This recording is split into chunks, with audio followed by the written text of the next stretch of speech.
지난달 14일 1차 변론을 시작한 윤석열 대통령 탄핵 심판에 42일 만인 오늘 마지막 변론 기일을 엽니다. 시간 제한이 없는 최후 진술을 앞두고 윤 대통령은 직접 할 말을 준비하는 걸로 알려졌습니다.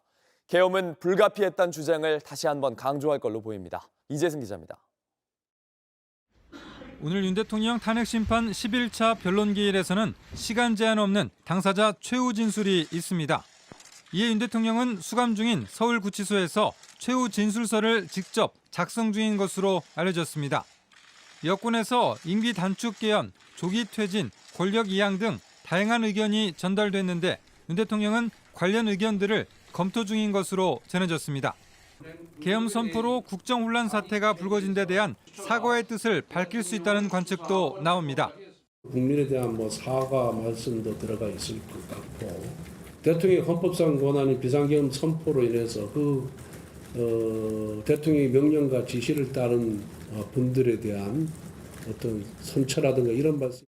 다만 대통령 대리인단은 임기 단축 개헌에 대해 대통령 뜻이 아니라며 거리를 뒀습니다.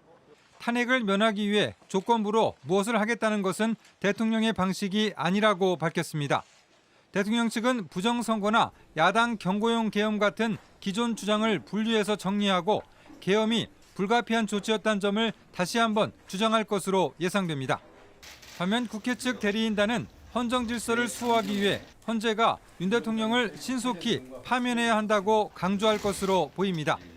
왜 파면되어야 하는지 그리고 사실과 다른 이야기를 지금까지 어떻게 주장했는지 헌법재판관님들께서 현명한 판단을 하시리라 이렇게 생각을 하고 윤 대통령의 파면 여부는 오늘 변론이 끝난 뒤 2주 뒤인 3월 둘째 주에 결정될 가능성이 큽니다.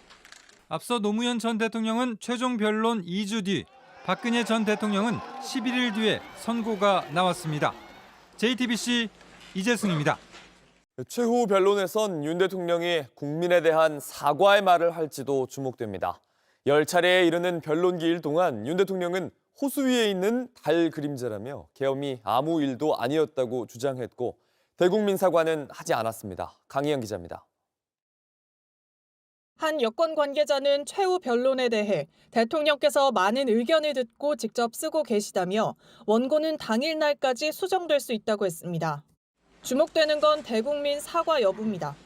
윤 대통령은 지난해 비상계엄 선포 이후 혼란에 대해 딱 2차례 사과했습니다. 매우 송구스럽게 생각하며 많이 놀라셨을 국민 여러분께 진심으로 사과드립니다.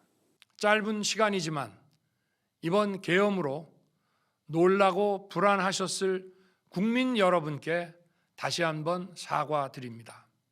하지만 이 담화들 역시 계엄 선포가 불가피했다는 데 방점이 찍혀 있었습니다. 또 탄핵 심판이 시작되곤 계엄이 법적 테두리 안에서 이루어졌다고 강변해왔습니다. 아무런 일도 일어나지 않았는데 지시를 했니, 지시를 받았니, 이런 얘기들이 마치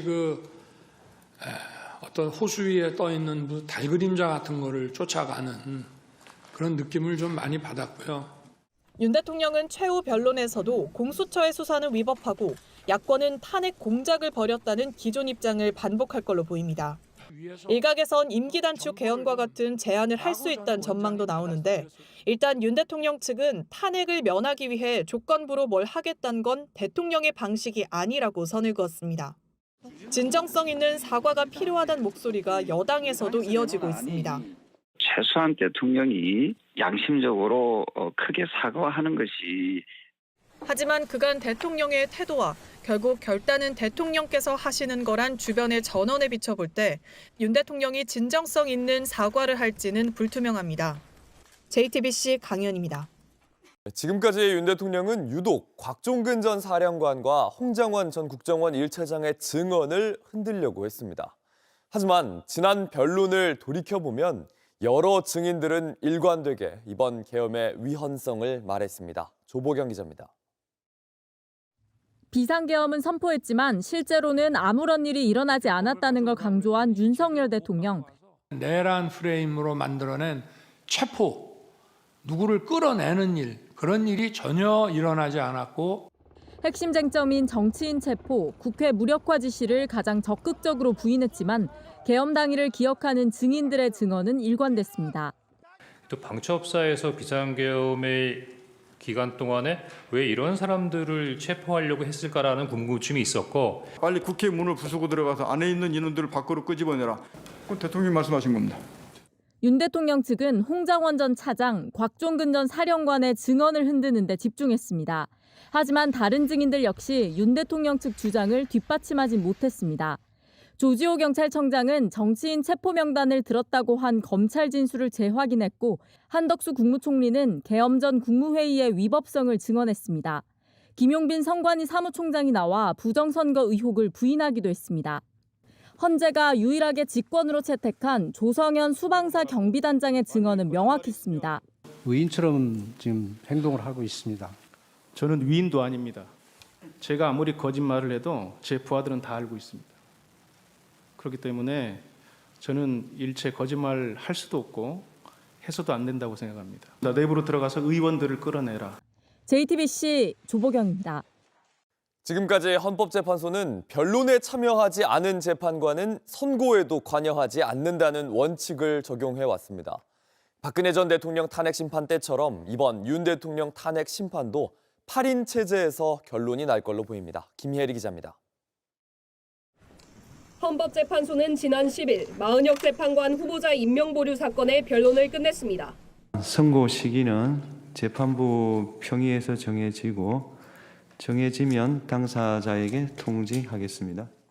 2주가 지났지만 아직 선고 시점은 정해지지 않았습니다. JTBC 취재 결과 헌재는 마 후보자를 뺀 8인 체제에서 윤석열 대통령의 탄핵 심판을 선고하기로 사실상 결정한 것으로 파악됐습니다. 헌재 관계자는 통상 변론에 참여하지 않으면 선고에도 관여하지 않는다고 설명했습니다.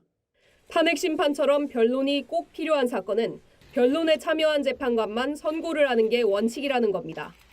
재판부 표현대로 종합변론으로 변론이 모두 마무리되면 선고 전에 마 후보자가 임명이 돼도 변론에 참여할 기회가 없습니다.